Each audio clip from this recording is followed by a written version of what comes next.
comet but a ship unlike any built by human hands. It slipped into the solar system like a shadow across moonlight, silent and smooth. Its surface gleamed like liquid silver under the distant sun. No engines flared, no radio calls came, only a soft, repeating signal sent in pulses of prime numbers and old math patterns that all spacefaring minds were taught to recognize. On Earth, the signal set off alarms and then excitement. The United Earth Coalition had waited decades for this moment. They had trained for it-run drills in orbit and on Mars. They had protocols for first contact, and now they were needed. A small cruiser named Odyssey was sent from Jupiter. Orbit, its mission was simple approach with peace, show goodwill, and open a line of talk. Captain Paul Grant was in command, a calm man from Texas. With short gray hair and steady hands, he had flown deep space for 20 years and never seen anything alive out there. Now he was the first human to meet them. With him was Dr. Lila Hart, a scientist from Denver who studied alien languages before they even existed. She believed every species thought in patterns, and if you found the pattern, you could speak to them. She was young, with dark curly hair and sharp eyes that missed. Nothing she spent the trip writing code to decode the alien signal. As the Odyssey moved closer, the silver ship did not react. It did not move away or come forward. It just hung there like a piece of art in space. Finally, the crew sent a reply in, the same prime code, and after a long wait, a door opened on the alien craft. 3 figures stepped out in slow motion. They floated in the dark. They were tall and thin, with long limbs and skin that shimmered like oil on water. Their heads were smooth, with no hair, and their eyes were large and black like pools of water. They wore no suits, but somehow they lived in space. Their movements were slow and careful, as if every motion had meaning. The Odyssey deployed a meeting pod, and the aliens entered. Its sensors showed they breathed a mix of nitrogen and argon, but their heartbeats were slow, almost like they were dreaming while awake. Lila spoke first, using a voice modulator that turned her words into sound pulses. The aliens listened then. One of them raised a hand and made a sound like wind through glass. The ship's AI began to translate. It was not language like humans knew, it was more like music with layers of meaning in tone and rhythm, but slowly the computer found a match it showed. On screen. "Welcome, we see you," Lila smiled. Paul kept his face still, but his chest felt tight. This was real. They were not alone. Over the next days, they exchanged more sounds and symbols. The aliens called themselves the Vera. They showed images in their mind through a device they placed on the pod table. It projected scenes of their world, a planet with violet skies and twin suns, cities built on tall spires that reached into clouds. They lived in peace. They said they traveled to share knowledge and to learn in return. Earth sent videos of oceans, forests, cities, children laughing, animals running. They showed the moon landing the first rocket, the building of the orbital ring around Earth. The Vera watched all of it without reaction. But then, one of them touched the screen and made a soft noise that the AI translated as beauty. On Earth, people celebrated in the streets. Cities lit up with colors. News channels played the first images of the Vera over and over. Scientists said this was the greatest moment in human history. Politicians gave speeches about unity and peace. Schools taught children how to say hello in the Vera tone pattern, but not everyone was happy at Lunar Command.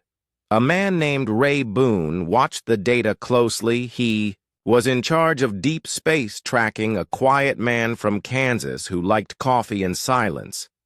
He had spent years staring at the void looking for anything strange.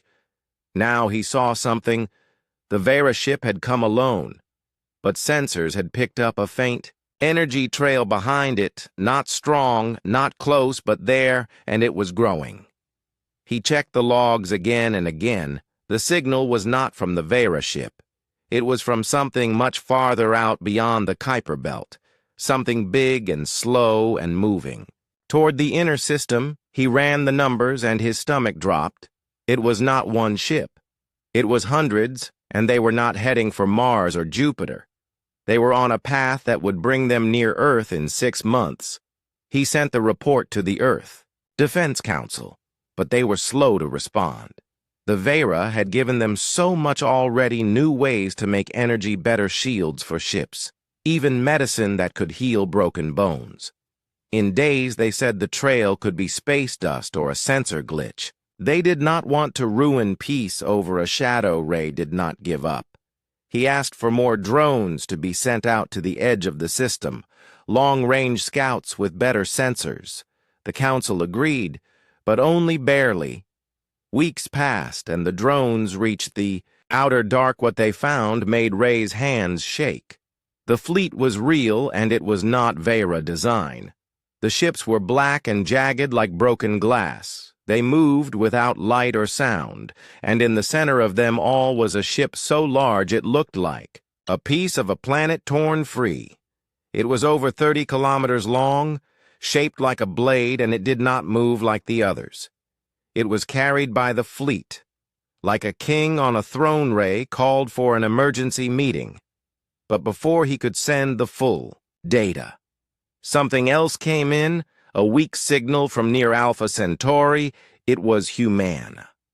Voice broken and tired. Said, "This is Lieutenant Cole.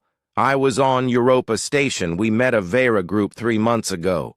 They seemed kind. They gave us tech. We let them in. Then the lights went out. I saw them change. They were not alone. Others came, the real ones, the strong ones. They took the station. We tried to fight. Most of us are dead. Do not trust the silver ones. They are not what they say." The message cut off Ray, played it twice, then sent it to every high command channel. This time they listened. The council met in secret. The Vera diplomats on Earth suddenly stopped talking. They sat in their quarters and did not eat or sleep. They just stared at the walls. Then, the Odyssey sent a new message. The Vera ship had turned off its lights and was no longer responding to signals. It just floated there like a dead thing. Ray knew, then, the truth. The Vera were not messengers. They were bait. Someone had sent them ahead. To make Earth feel safe, to make them open their doors and lower their guards. And now the real force was coming. But Earth was not helpless. Deep under the ice of Callisto, a project had been hidden for years. No one outside a few leaders knew about it. Not the public, not the media, not even most of the military. It was called Project Titan, and it was waking up in a vast underground bay lit by blue lights. A ship began to hum. Its name was Magnitude. It was 32 kilometers long. Its core was a tiny black hole held in a magnetic cage. Its hull was made of layers that could heal themselves. Its weapons could shake stars, and it had one purpose: to protect Earth at any cost. Crew members arrived from secret bases across the solar system. Pilots, engineers, gunners, medics, they came in silence and took their places. The air was heavy with fear and pride. On the bridge, Commander Nina Reyes stood at the center. She was from Houston, had flown fighters in the Mars Wars, and lost her team in a storm. On Phobos, she survived by crawling through ice for 3 days. She was tough and quiet, and when she spoke, people listened. She looked at the screen showing the alien fleet. "They think we are weak." She said to no one in particular. "They think we will. Beg or run." She turned to her officer at comms. "Send a message to all human stations. Raise alert. Level 1, do not engage. Do not respond to any Vera signal. Wait for orders." And then she added one more line. "Tell Earth, we are not alone anymore, but we are not afraid." The Magnitude powered up. Engines glowed blue, east cracked above. And for the first time in history, a human-built ship of Titan class began to rise from the dark. It moved slow at first, then faster. Its path was clear toward Neptune, toward. The Vera ship toward the edge of the known world, and as it flew, the stars seemed to watch, waiting to see what would happen when peace was a lie and war came from the sky. The magnitude rose from the ice like a beast waking from a long sleep, its black hull cutting through the frozen ceiling of Callisto's hidden dock with a low rumble that shook the moon's core. Lights flared along its spine one by one like a spine of stars coming to life inside the ship. The air was quiet at first, then filled with soft voices and beeps as crew took their stations. Commander Nina Reyes stood on the bridge, her hands behind her back, her eyes on the main screen showing the path ahead. Neptune was still far, but the ship was faster than anything ever built by human hands. It moved not by fire or thrust, but by bending space just a little, pulling itself forward like a swimmer through dark water. On Earth, people did not know what was happening. The news still talked about the Vera, the peace, the new age of sharing, but in the high command bunkers beneath Geneva and Sydney and Tokyo, leaders watched the same screen as Reyes. They saw the magnitude move, and they held their breath. This was the first time it had left dock. The first time it had flown with a full crew. The first time it had been real Ray. Boone sat in lunar command, his coffee cold in his hand. He had not slept in 2 days. He watched the alien fleet on his screen. It had not stopped. It kept coming slower than the magnitude, but steady like a storm that would not be rushed. The Vera ship near Neptune still floated dead, silent. No signals, no movement. The 3 aliens who had come out were gone back inside or gone dead. No one knew. Lila Hart and Paul Grant were still on the Odyssey. They had tried to contact the Vera again, but no reply. The ship just hung there like a piece of trash in space. Paul wanted to leave, but Lila insisted on staying. She said, "There might be clues there, something to understand what had gone wrong. We thought they were like us," she said to Paul in the small cabin of the Odyssey. "They wanted peace. They showed us their world. Maybe it was all a lie," he said, "or maybe they are not in charge anymore." Lila looked at the images they had taken, the Vera cities, the children, the music. She could not believe it was fake, but the silence now was too heavy, too cold. Then the magnitude arrived. It did not rush. It came slow and calm, like a parent arriving to fix a problem the moment it entered the sector. All sensors spiked its size alone, bent the local gravity. Small asteroids shifted in their paths. Dust clouds twisted in slow spirals. The Odyssey. Crew felt a deep hum in their bones as if the ship was singing a song too low to hear. Reyes opened a channel to the Odyssey. "This is Commander Nina Reyes of the USS Magnitude. You are under our protection. Now pull back to 5,000 clicks and power down non-essential systems." Paul did not like the order, but he obeyed. The Odyssey turned and moved away. The Magnitude took its place between the Vera ship and the outer Darkon. The bridge Reyes gave quiet commandsful scan of the Vera vessel. "Look for life signs, power sources, hidden signals." The crew worked fast, fingers flying over screens, eyes locked on data. "Nothing," she said after a minute. "No heat, no air, no movement. It is dead, or it is pretending to be one." "Officer," said Reyes, did not answer. She stared at the silver ship. It looked so small now next to the Magnitude, like a toy next to a tank. Then the fleet moved, not fast, not sudden, but it changed course just a little. A small turn as if it had seen the new player on the board and was thinking. Ray Boone saw it first from lunar command. The alien flagship, the huge black blade ship, had turned its front toward the Magnitude. The smaller ships shifted around it like wolves around a bear. They know, she whispered, they see it back on the magnitude. Reyes felt it too. A shift in the air. A weight in her chest. They are not afraid, he said, one of her officers. No, she said, they are curious. She opened a wide band signal. Not to the Vera, not to Earth, but into the void. This is Commander Nina. Reyes of the Earth vessel. Magnitude, we have received your signal. We have seen your fleet. We are here to talk, but we are also here to defend our home. If you come in peace, show it now. If you come for war, know this, we will not run. We will not beg. We will stand. She sent it in all known frequencies, even the Vera tone patterns. Then she waited. Minutes passed. The fleet did not stop, it did not speed up, it just kept coming. Then the Vera ship moved, not with engines, but with a flash of light from within. Its core, a pulse of silver energy, shot out and hit the Magnitude's front shield.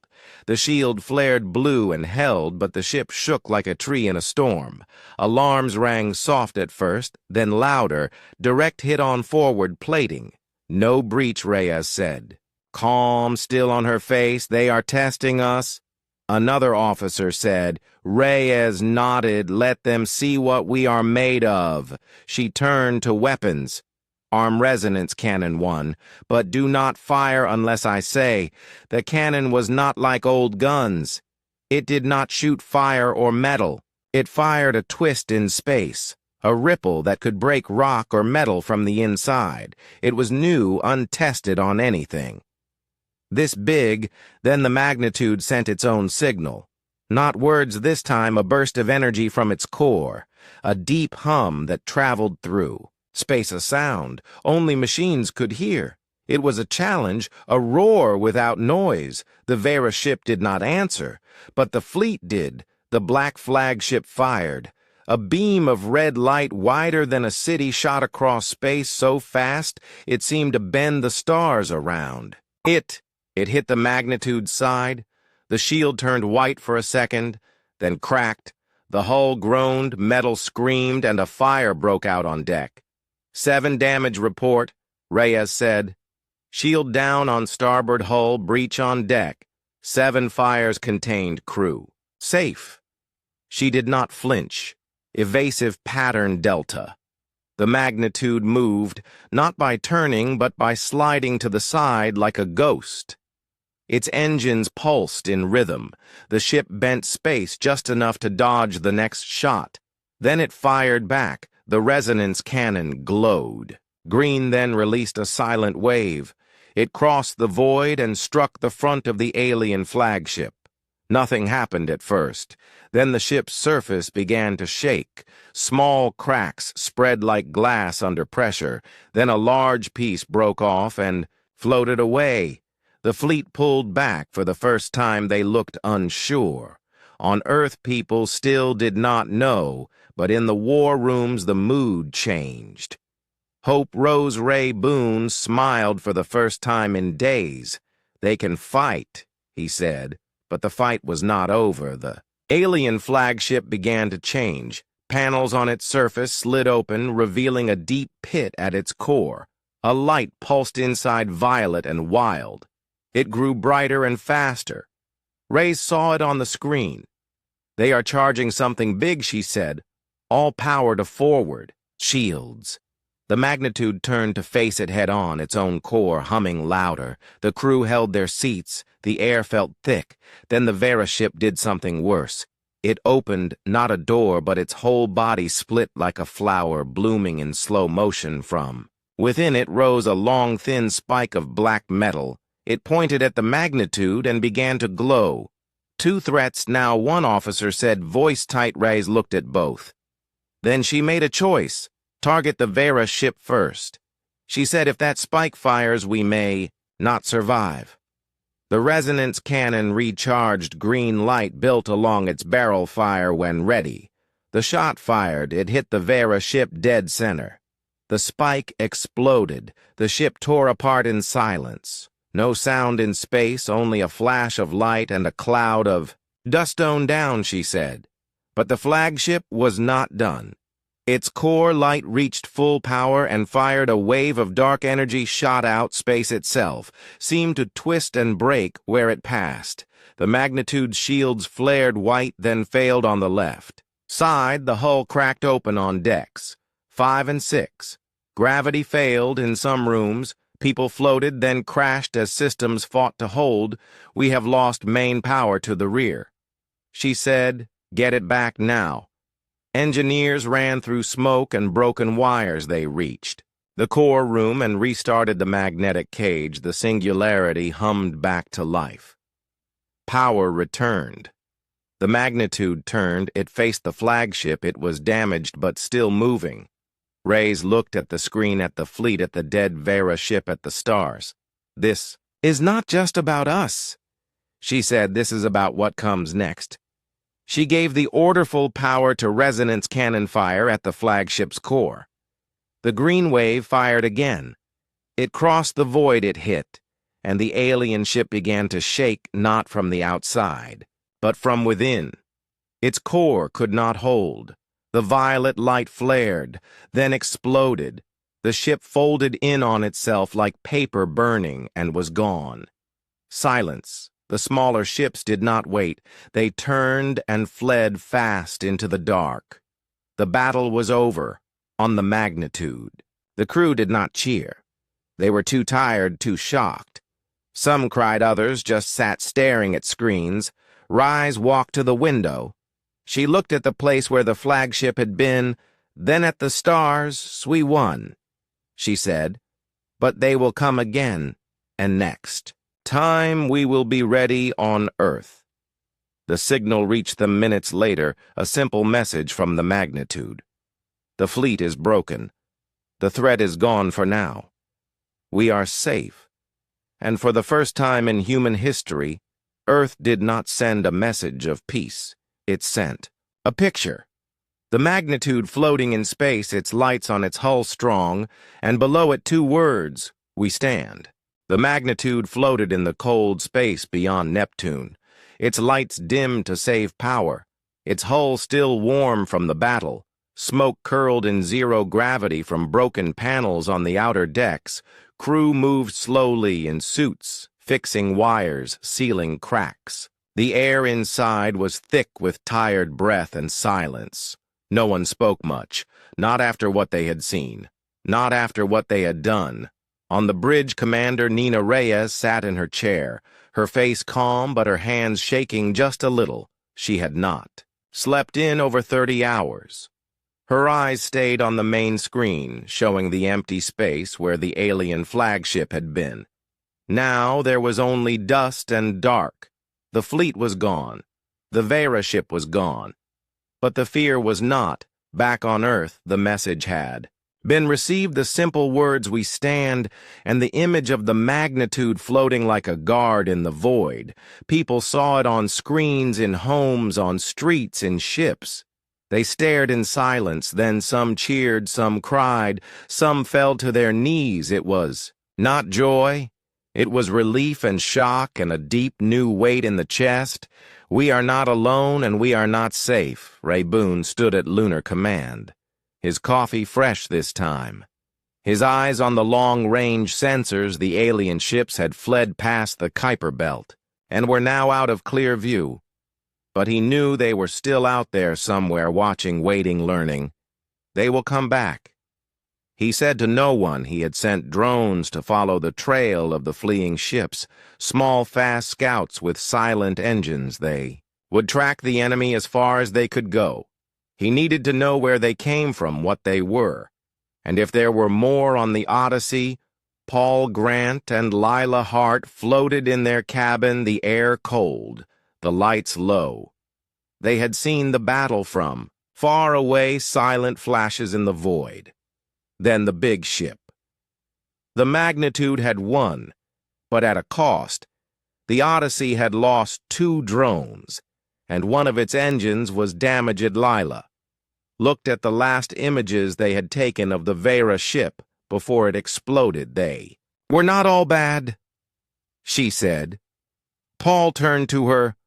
What I mean, the ones who came to us, the ones who showed us their world, their children, their music that was real, I can feel it. Then why did they attack? Maybe they did not. She said maybe the ones who took them did. Paul did not answer.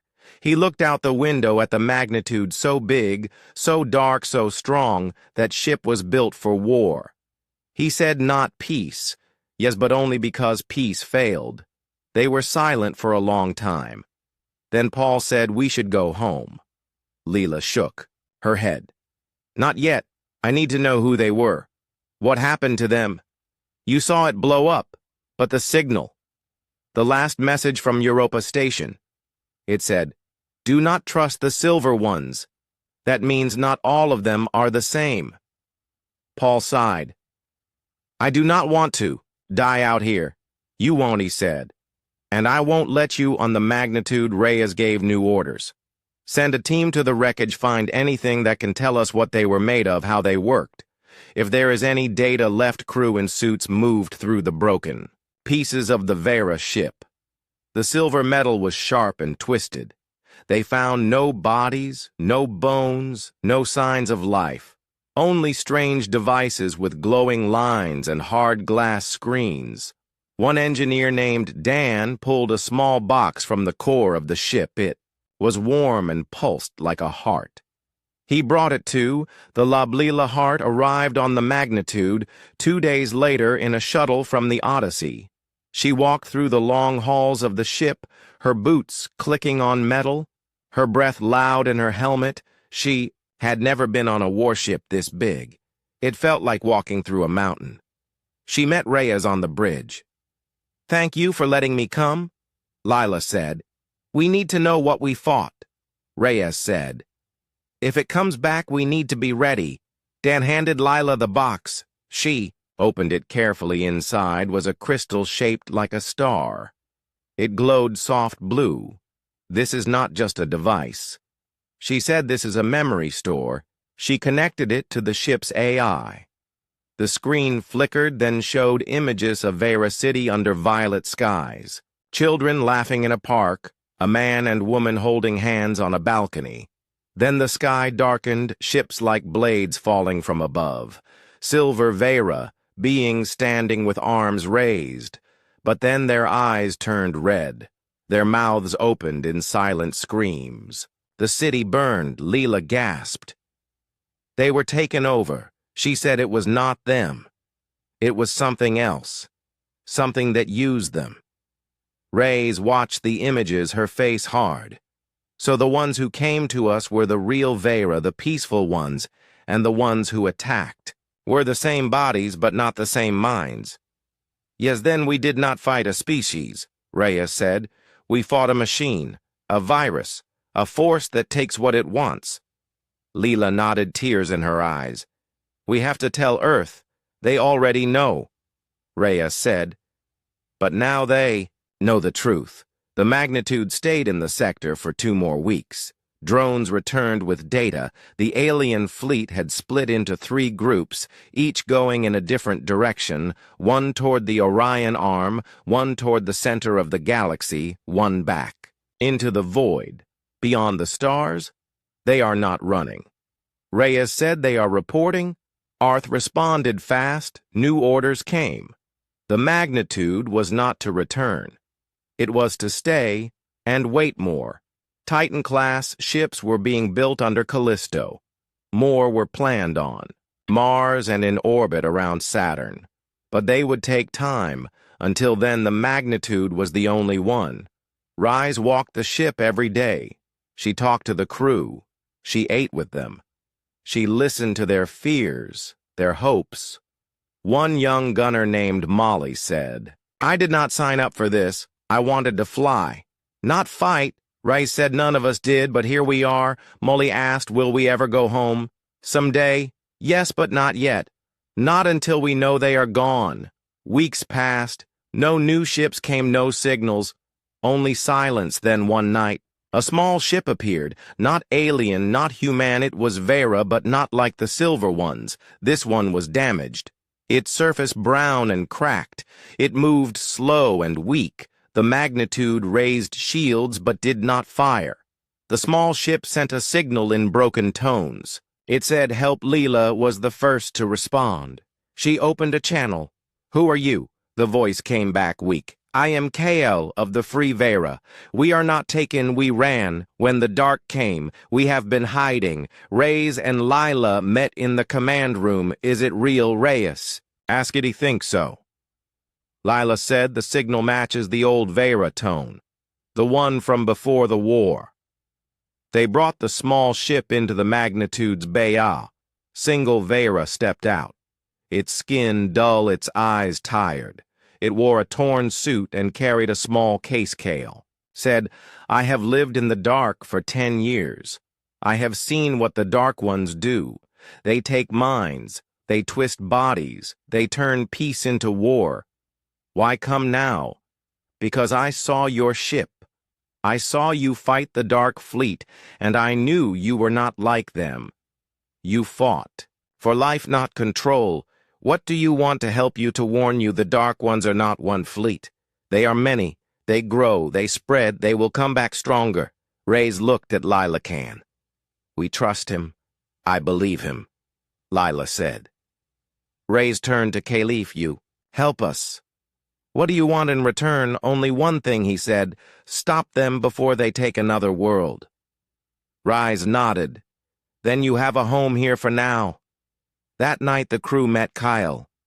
He spoke slowly through the translator. He told them of the fall of his world. How the Dark Ones came, not in war, but in silence. How they sent signals that made the Vera sleep. Then when they woke, they were not themselves anymore. Only shells with red eyes and cold hearts. He showed them a map, a star chart with red marks. Where the Dark Ones had been, Earth was not on it yet, but one mark was closed too close.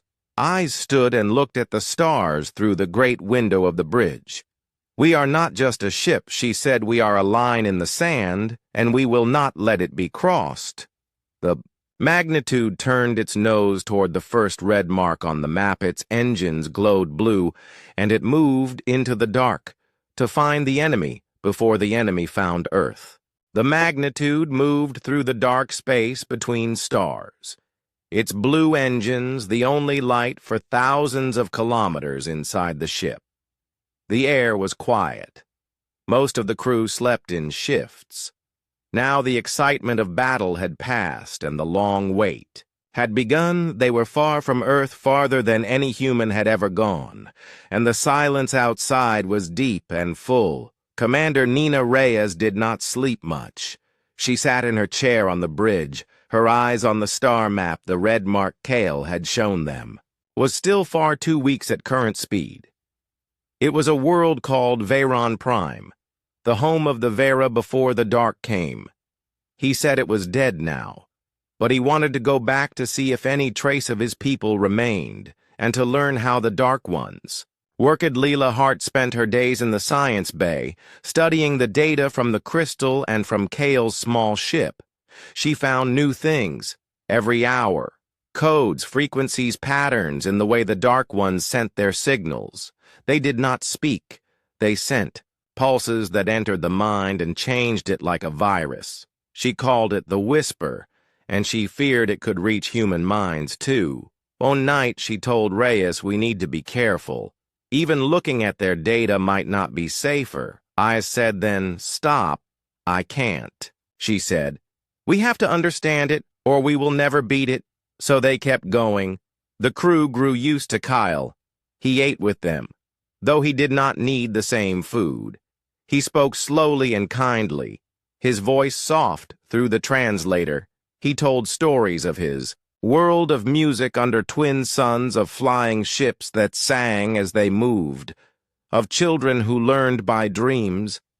He cried once when he saw a picture of Earth's oceans. It reminded him of home. But he also warned them. The Dark Ones do not fight like you do. He said they do not care for honor or fair battle. They lie, they trick. They use your own tools against you. How do we fight that? You do not fight with weapons alone. You fight with truth, with light, with memory. If you forget who you are, they win. Magnitude reached the edge of the Veyron system. Sensors turned on full. What they found broke the silence. The planet was there, but it was not alive. Its surface was black cracked and still no green, no blue, no sign of water or air. The cities were ruins. Some tall spires still stood, but they were broken like bones, sticking from the ground. In orbit floated hundreds of ships not moving, not alive, just dead metal, and around the planet, a ring of black stations circled like a crown of thorns, each one. Pulsed with a slow red light, Kale stood on the bridge, his hands shaking. "This is worse than I dreamed," he said. "They did not just kill. They took everything." Leela looked at the data. "The red light, it is the whisper." She said, "It is still active, sending signals. Into space." Rise gave an orders, "And drones in low, but do not get close to the stations. I want pictures of the surface, scans of the air. Anything that tells us what happened here." The drones flew in silent and small.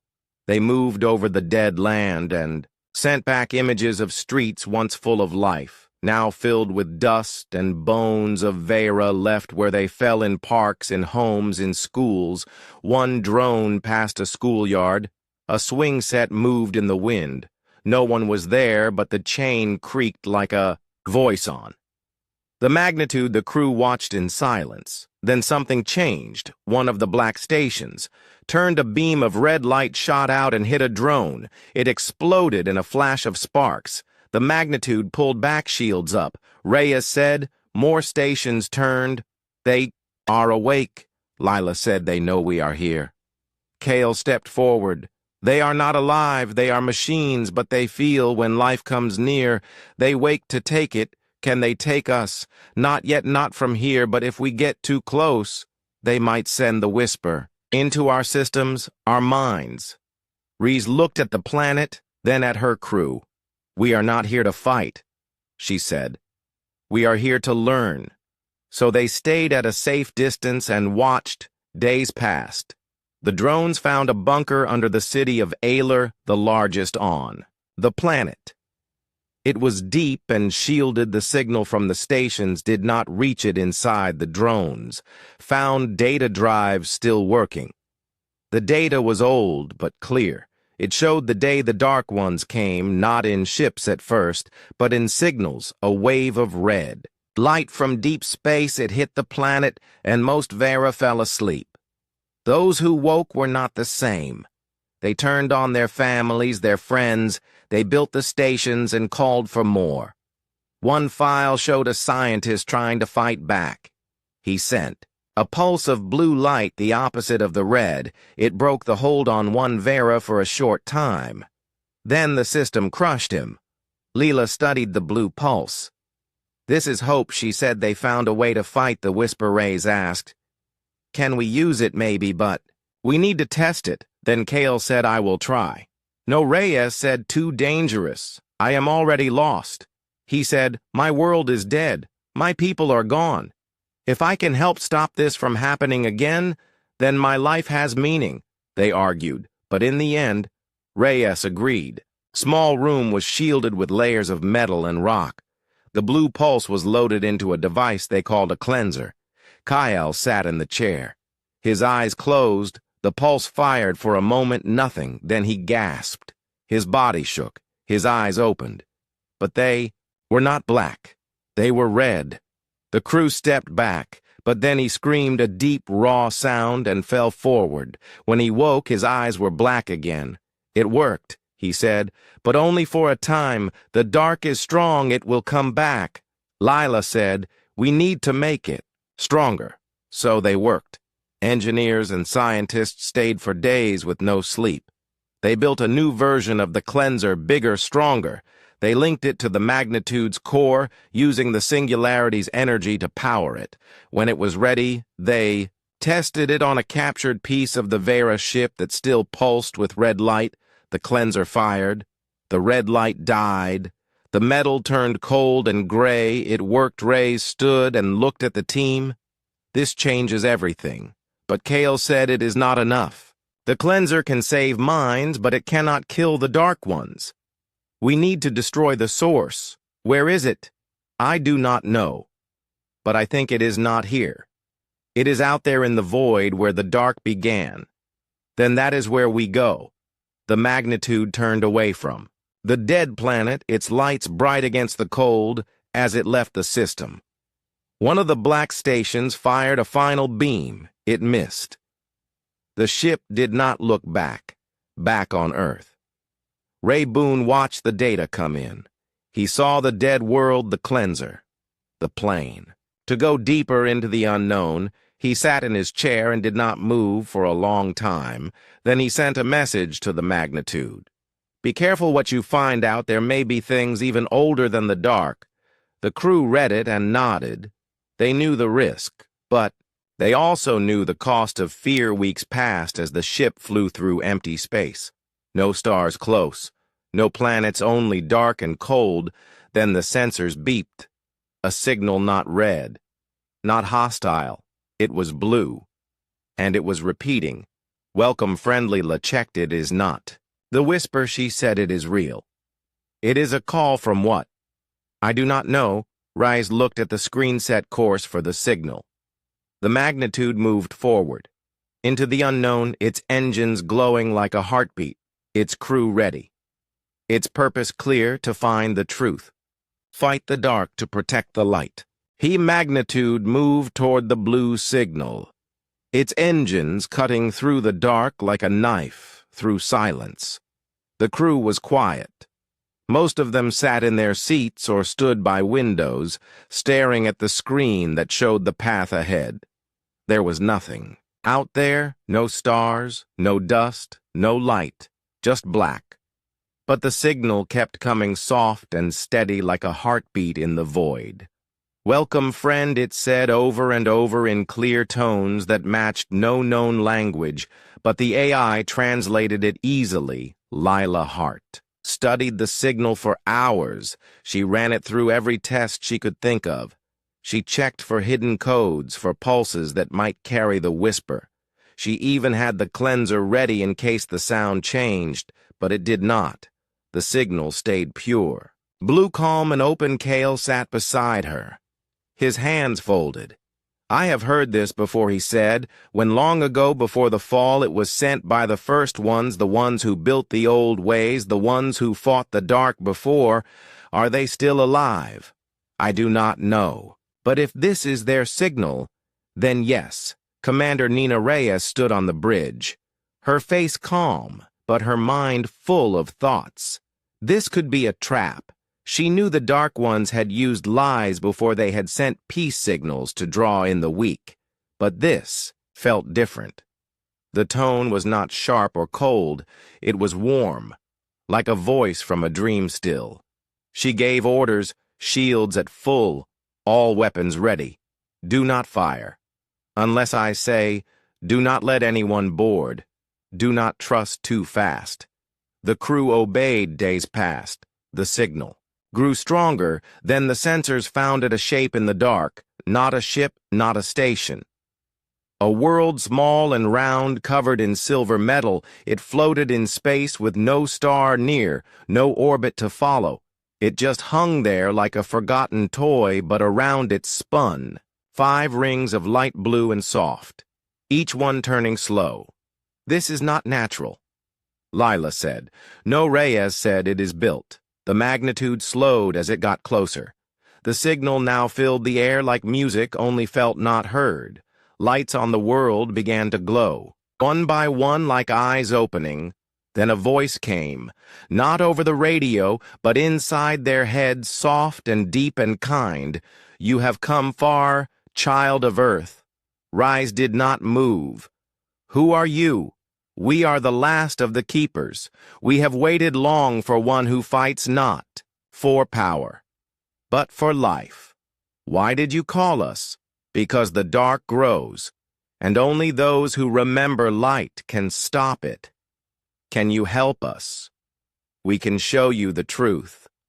A door opened on the world, a long tunnel of light reached out and touched the magnitude enter. And no Reyes looked at her crew. Doigolila said, yes, we need to know what the dark Iskael said. Be careful. But Goso Reyes gave the order. The magnitude moved into the light inside. The world was not metal, but space full of stars and colors that did not exist in the real sky. They floated in a room with no walls. A voice spoke again. You are not in a place, you are in a mind. This is a living ship older than time, built by a race long gone. Its purpose to guard the light, to fight the dark mages came, they saw the birth of the dark, not as a people, but as a sickness, a thing that grew in empty places. It fed on fear, on silence, on the loss of hope. It took minds and turned them to stone. It spread from world to world like a fire with no end. Then they saw the first Warancient ships of light fought the dark in battles that broke stars. The keepers won, but at a cost their bodies died. But their minds lived on in this world, their will kept alive by machines. And love, you are the new keepers, the voice said, not by birth but by choice. You have faced the dark and stood, you have saved others. You have learned to heal, not just kill. We are not gods, Reyes said. We are just people, and that is why you can win. The voice gave them a gift, a seed, not real, but data, a program, a key. It can break the dark at its core. It can turn the whisper back. It can free the taken, but it must be carried into the heart of the dark. Where is that?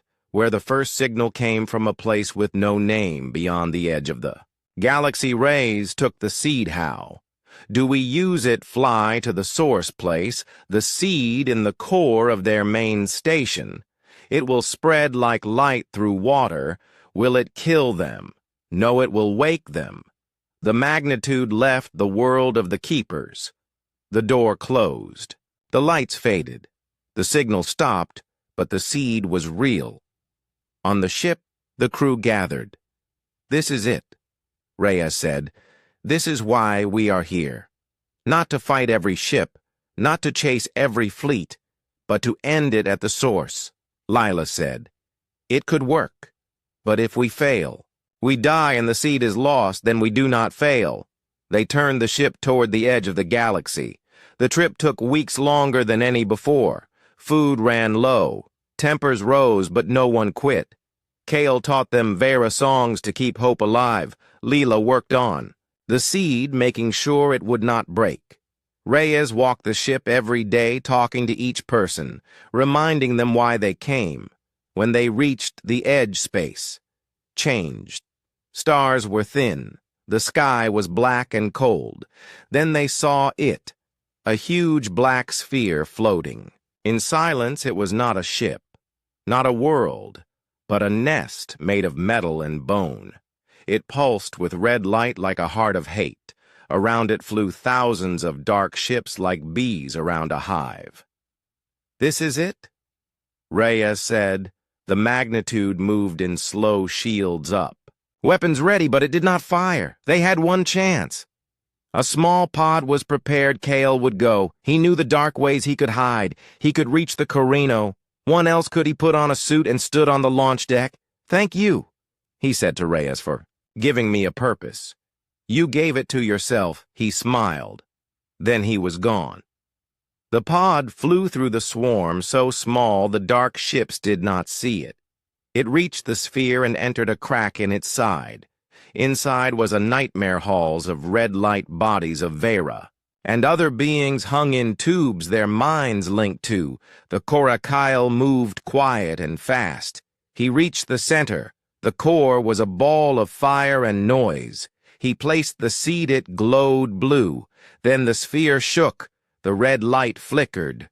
The ships outside stopped.